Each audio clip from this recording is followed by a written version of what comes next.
Hi everyone, মাই বং কিচেনে সবাইকে আরও একবার জানাচ্ছি স্বাগত। আজকের আমার রেসিপি হচ্ছে পাঁচ ফোড়নের গুঁড়ো। যে কোনো রান্নার স্বাদকেই অনেক গুণ বাড়িয়ে দিতে পাঁচ ফোড়নের কোনো জুড়ি নেই। তো তার জন্য আমি পাঁচ ফোড়নের গুঁড়োটা কীভাবে বাসায় তৈরি করা যায় একদম বাজারের মতো সেটাই দেখে নিচ্ছি।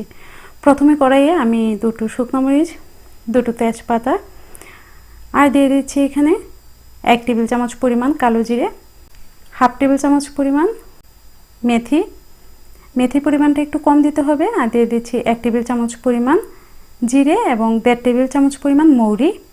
এবারে এই সব কিছুকে আমি একটু ঢেলে নিব, তবে খুব বেশি সময় কিন্তু ভাজা যাবে না। মশলার কালার যেন কোনোভাবে পরিবর্তন না হয় সেদিকটা লক্ষ্য রাখতে হবে।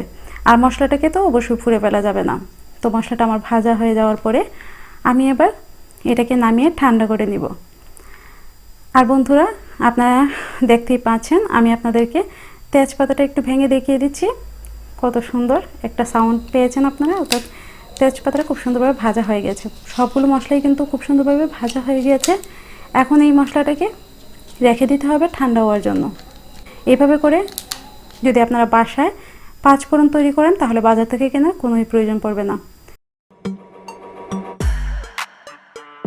পাঁচ ফোড়নের ভাজাটা কিন্তু একদম ঠান্ডা হয়ে গিয়েছে। এবারে এটাকে আমি গুঁড়ো করে নিব। তার জন্য আমি একটি গ্রাইন্ডার জারে এগুলোকে ঢেলে নিচ্ছি। এবার এটাকে গুঁড়ো করে নিতে হবে।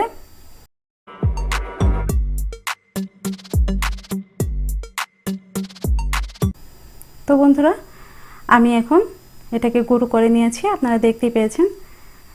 তো দেখিয়ে নিলেন কত সহজে পাঁচ ফোড়ন একদম হুবহু দোকানের মতো ঘরেই তৈরি করা যায়।